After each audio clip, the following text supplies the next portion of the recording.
când vei veni într-o împărăția ta. Fericiți cei săraci cu Duhul, că acelora este împărăția cerurilor.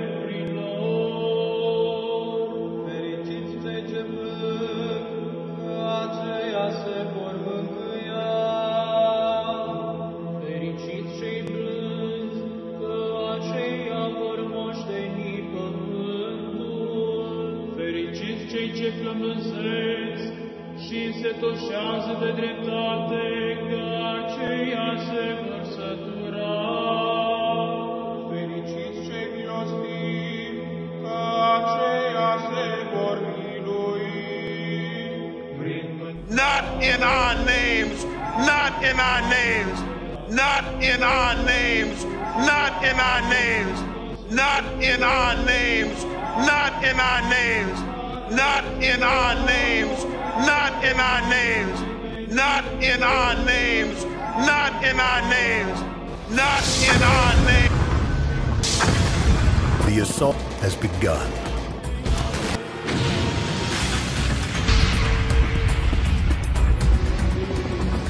Not in our names.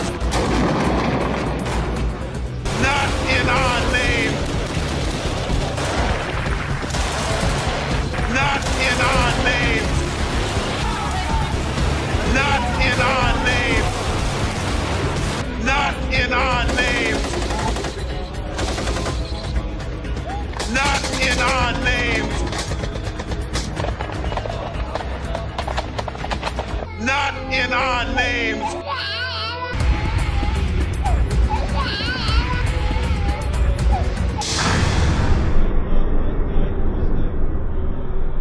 Și ai înviat ca un Dumnezeu împreună cu tine, sculând pe Adam, care le striga: pomenește-mă când vei veni într-o împărăția ta. Fericiți cei izgoniți pentru dreptate, că acelora este împărăția cerurilor. Biserica ta cea trupească, cu îngroparea cea de a treia zi o ai sculat, și împreună cu Adam pe cei din Adam i-ai înviat, Hristoase Dumnezeule, care striga: pomenește-ne când vei veni într-o împărăția ta. Fericiți veți fi când vă vor ocărî și vă vor prigoni pe voi și vor zice tot. Growing up here in Canton, Ohio, this is my home parish,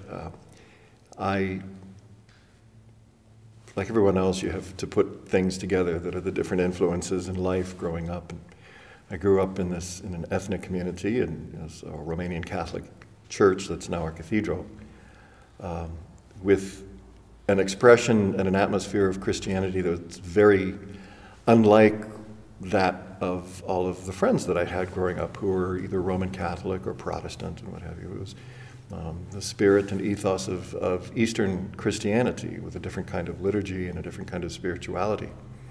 But the experience of the world around me was very much the Western context of the society that I grew up in here, and in particular in Canton.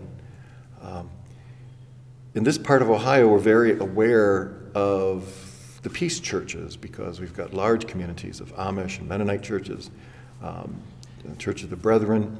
The first settlers west of the Alleghenies were Moravian missionaries, and part of early Ohio history that I was just brought up with had to do with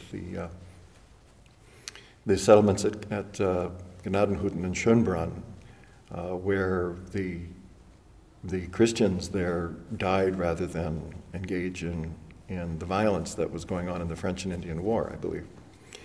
And so, also growing up during the time of the Vietnam War, I became, with Kent State University, just a few miles from here, very much sensitive to a lot of issues having to do with war and peace, the injustice that societies and nations are able to perpetrate, the way that they're able to carry that off without the population of a society ever becoming really conscious of it. And having a sense by the time I was 18 that when my number came up to be drafted into the military, it was right at the end of the Vietnam War, that I was going to claim conscientious objector status, even though that never really crystallized in me as much more than a feeling or a notion that that's the way things ought to be. I had no theology of it at the time, clearly. But I knew conscientious objectors. I knew people from the peace churches. And so it was just a part of, again, my environment, the atmosphere that I had growing up. But it didn't mesh at all with my experience of the church and of gospel that came from this parish, run from Eastern Christianity. So there was that part of me that always had a sense, kind of naturally, I think, for me, that violence is wrong, that war was not a way to solve problems, and that especially violent nationalism was a perversion of what people were called and created out of nothingness by God to be. That sense was kind of always there, and it was kind of always in the background, even at a time when later on I came to really discover Eastern Christianity, in a sense for the first time, through getting to know other Byzantine Catholics who belonged to parishes that were not quite as ethnic, and therefore they celebrated the Divine Liturgy in English, which I had not experienced before. They celebrated in a style and fashion that was consistent with what I was reading and learning about what had just happened in those days with the Second Vatican Council. And these were Melkite Byzantine Catholics that I encountered while I was a college student outside of Washington, D.C.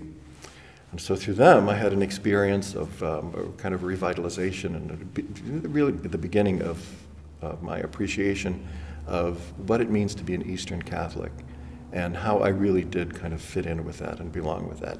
It was in 1980, and I think it was October, that Charlie was giving a retreat in Grottenwood, in Groton, Massachusetts, and invited me, since he knew me from the seminary, to go and suggested that I participate and listen to his retreat, his workshop on Christian nonviolence, which in those days was entitled Christian Nonviolence. The Great Option or Obligation was the original title.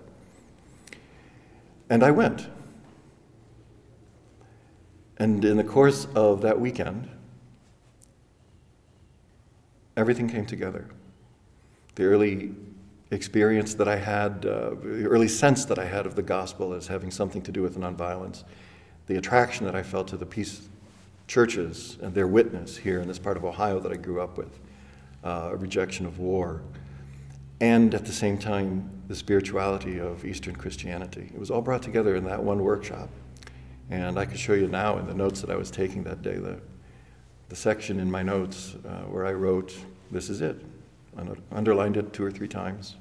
The expression that God becomes a human being so that human beings could become totally God came out, that I already was familiar with as a touchstone of Eastern Christian spirituality. And to me, of course, that meant Christian spirituality because that was what I was endeavoring to live. But the workshop made it very plain, syllogistically. If God is love,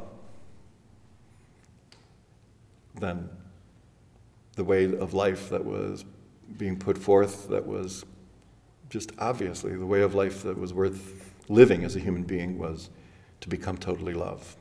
So if love became humans, so that humans could become totally love. And that was the experience and the expression of nonviolence that grasped me and became the cornerstone for me of response to the gospel, response to Jesus, and the only response that makes sense of the gospel and of Jesus, to my mind. How did your initial moment of conversion play out in your relationships with other people and with Charlie and so on? Well, Charlie was the spiritual director at the seminary, so I had the great grace of having him, of his availability in a way that he was available to no one else except perhaps his family. Because he was at the seminary all the time, and I had regularly scheduled sessions with him on a weekly basis. And so it was not something that as long as I chose not to, would never have had the opportunity to go fallow. In fact, he started teaching a class then as well. And so right after having done the workshop, he taught a course that he called, for the seminarians only at St. Gregory's, Consciousness and Spirituality, which put things together on a very practical basis. He was also working on the follow-up to that original workshop, Christian Nonviolence, Option or Obligation, that had to do with the practical and spirituals. Practical and spiritual, by the way, are essentially synonymous terms in Byzantine spirituality. What is practical is spiritual, and what is spiritual is ultimately practical. So the practical spirituality of being a Byzantine fit perfectly with the kind of asceticism and ascetic discipline that was needed to bring about the conversion of consciousness that was necessary to support a heart and a mind that was centered on love and that was always trying to incarnate love. So I had regular spiritual direction with Charlie. We had the course that he was taking. And before long, people started to show up at the Sunday liturgy at the seminary. People like John Leary from the Catholic Worker and other members of the Catholic Worker, people from a group in Needham, Massachusetts, a Peace and Justice group, another Peace and Justice group in Worcester, Massachusetts. And before long, the Sunday liturgy was full of all kinds of people who were also making the same connection between Byzantine spirituality and the witness to the nonviolent gospel. And so it all fit together for me for one kind of brief but perfect moment.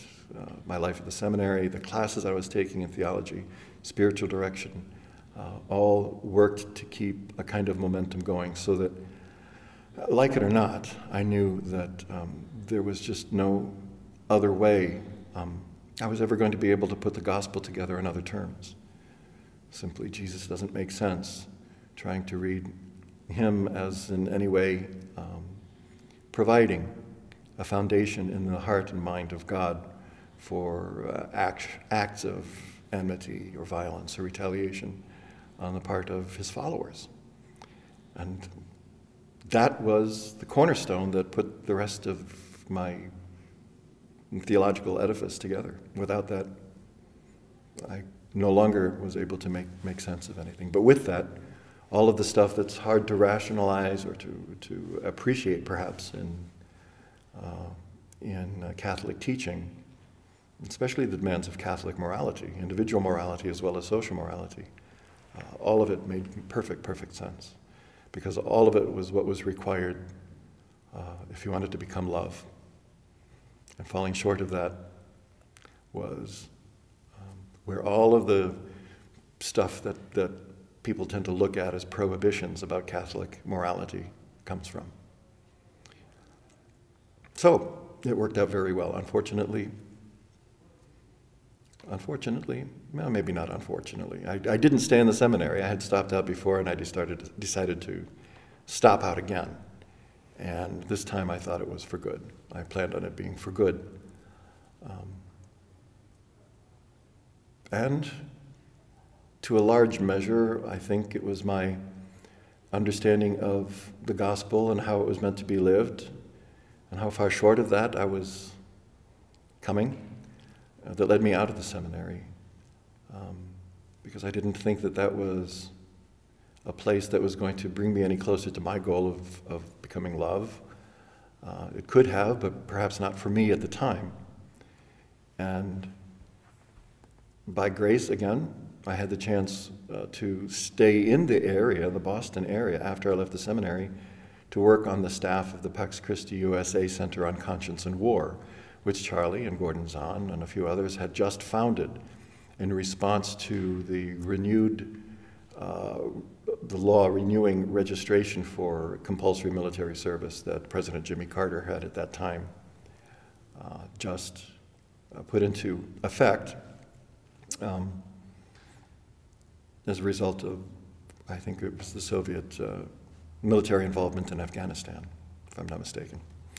And so from the seminary, stepping out of the seminary, again leaving the seminary, I was able to immerse myself in the world and with the people of the spirit and life of Christian nonviolence through working directly with something that always affected me, which was working with folks who were conscientious objectors to military service. Did you find anyone within your work with the Pax Christi and so on that were leaning more towards the just war theory and didn't hold a total adherence to Christian nonviolence? There were people, of course, not too many of the people that I worked with, but even the just war or Pax Christi people had an understanding of the just war that virtually ruled it out as a human possibility. Gordon Zahn, in particular, one of few American Catholic conscientious objectors during World War II, was very, very articulate in the terms of the just war and always argued his stance on that basis, at least when we were working together. I began working at the Pax Christi Center in the early 80s when the anti-nuclear movement was in full swing. So not only were we responding to the new requirement of registration for selective military service, and at that time there was a lot of preparation and activity and involvement involving the second special session on nuclear disarmament at the United Nations, and at the same time the U.S. Catholic hierarchy was working on its pastoral to address that situation. It was called the Peace Pastoral. The full title of it was The Challenge of Peace, God's Promise and Our Response. Gordon was involved, was an expert helping and counseling different bishops who were working on the draft of that document. So I heard him articulating a just war position very, very clearly as an anti-war position the entire time that I was there. And so working with him was very illustrative of where and how the just war theory, if it's to mean anything at all in the life of the church, how it means, where it means, and where it's important, and what it's not meant to do, and what it's not ever been meant to do has been to justify war. It's been meant to set the criteria by which war, if ever, could be justified. And in the case of what was going on in that pastoral in response to the anti-nuclear movement, we tried for as clear a rejection of the nuclear arms race on the basis of just war as much as possible. At the same time, when the first draft of that document was coming up to the bishops for their vote, the first bishops' conference meeting that I ever participated in, I went to hand out a small booklet that now Father Emmanuel Charles McCarthy had written, called An Epistle to the Church of the 20th Century, Christian Nonviolence, the Great Failure, the Only Hope. The bottom line of that was a call to the bishops not to issue an unclear bugle call, but to reject not only nuclear war, but all war, at all times, under all circumstances, and not to put out a document that was again going to provide cover for Christian participation in war. When I was working at the Pax Christi Center, of course, Gordon Zahn was famous for having really unearthed the story of Blessed Franz Jägerstätter, an Austrian peasant who was a conscientious objector to service in Hitler's army in Austria during the Second World War. In many ways, Gordon's counterpart on the other side of the war and on the other side of the pond.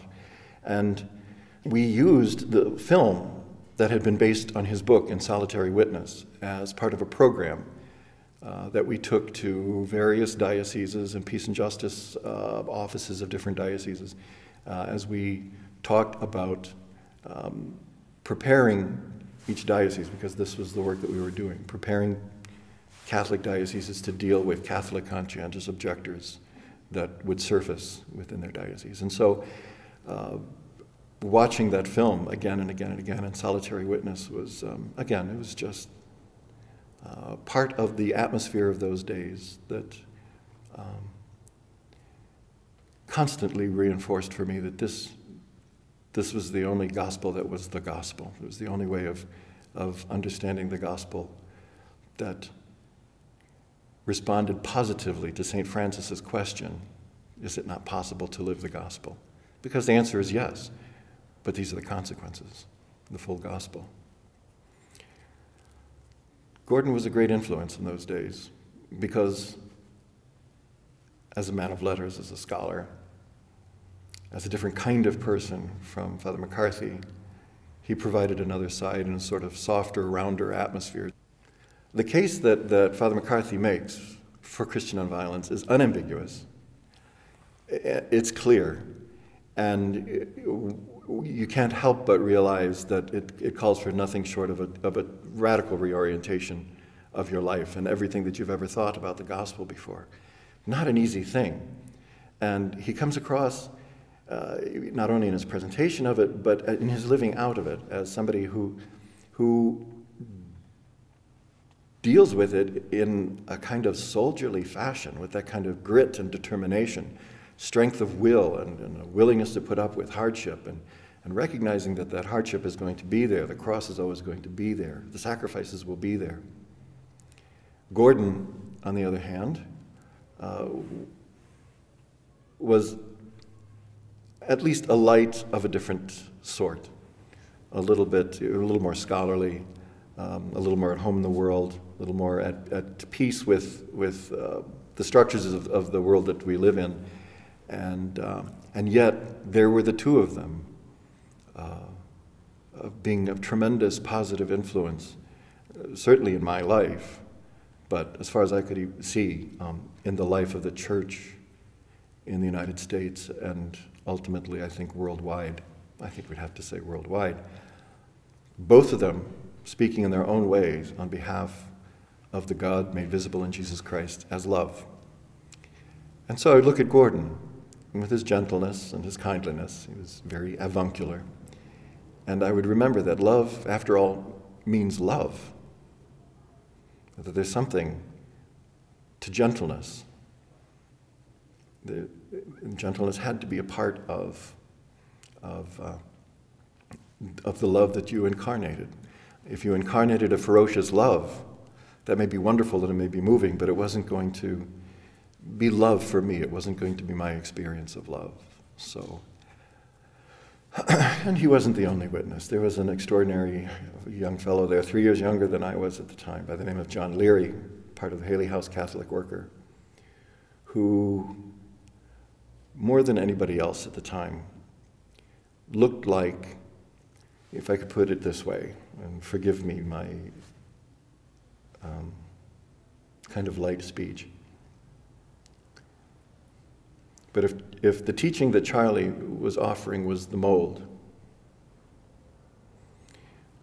and John Leary was the willing clay, he came out the image of what it was, the living image of what it was that Charlie was teaching me. And so he was a witness in flesh and blood, in his activity, in his words, in his demeanor, and what it was that he was doing. I could see it happening in front of me every day. What I was hearing from Charlie, from Father Emmanuel, was not pie in the sky. I could see what it did to a human being and made it something really worthwhile, really something attractive, something that moved my heart. I knew that it was love. It was clearly love. That was who John Leary was, and that's what came out in absolutely everything that he did, with great care and precision and kindness. So it was more than the Dickensian best of times and worst of times. It was the time of my life. It was the kind of crucible when a lot of things were being put together for me, and I had the theology of nonviolence. I had a job working in conscientious objection. I had people around me who represented the God who was attracting me, who were able to be living icons of this God for me at the time. And it was a time of incredible blessing and grace in my life. At what point in your development did the teachings of Charlie McCarthy become incarnated in you and become such a part of you that you use your own language and your own experience to articulate it to other people? I'm not sure that I have my own language for this yet. Perhaps I do, but when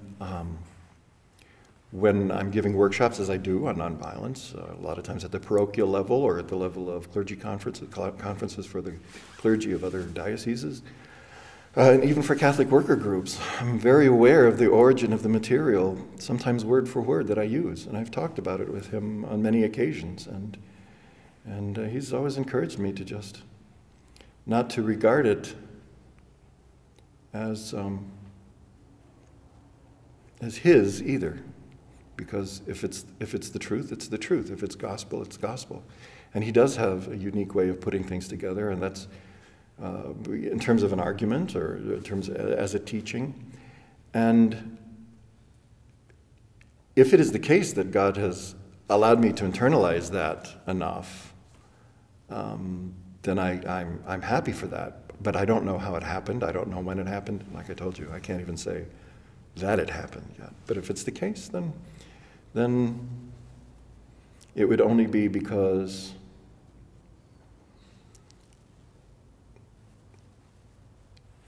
it's the God who's never gone away. Once he showed up in Grottenwood in October of 1980, that's the only God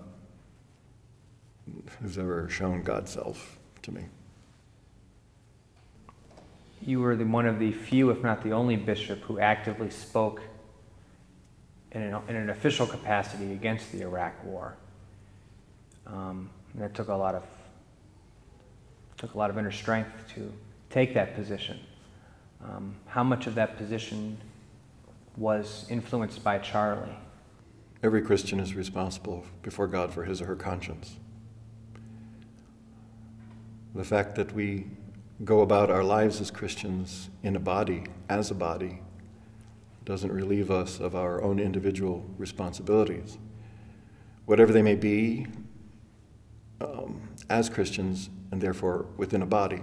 My part in the body that is my diocese was clear. And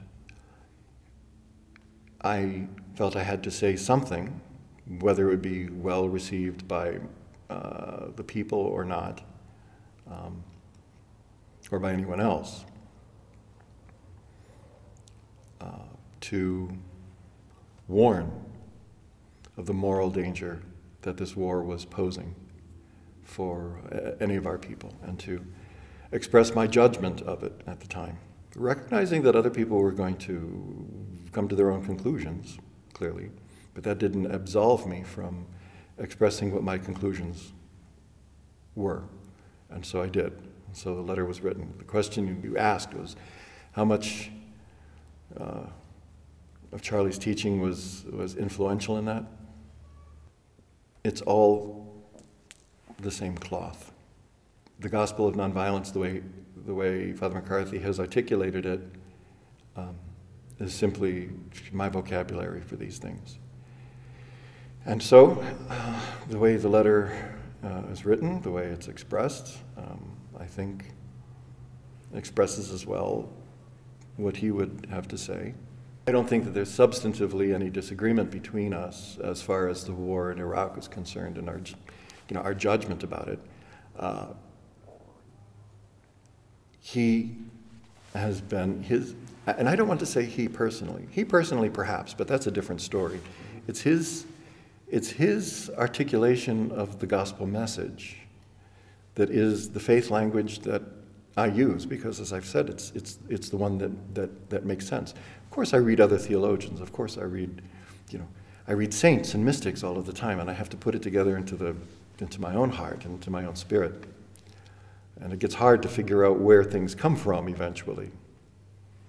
But even though he expresses the thought much better, much more plainly, much more forcefully and articulately than I do, I think that there's no disagreement between my letter and what Father McCarthy has to say about the war.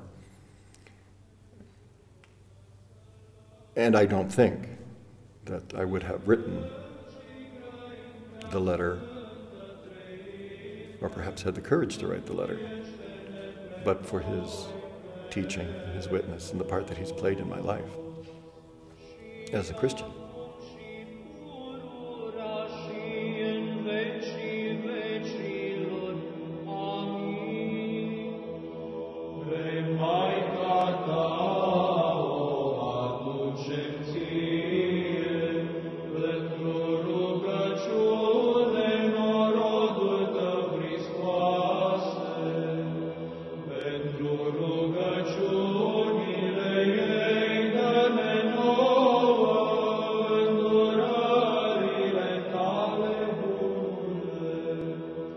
Ca să te slăvim pe tine,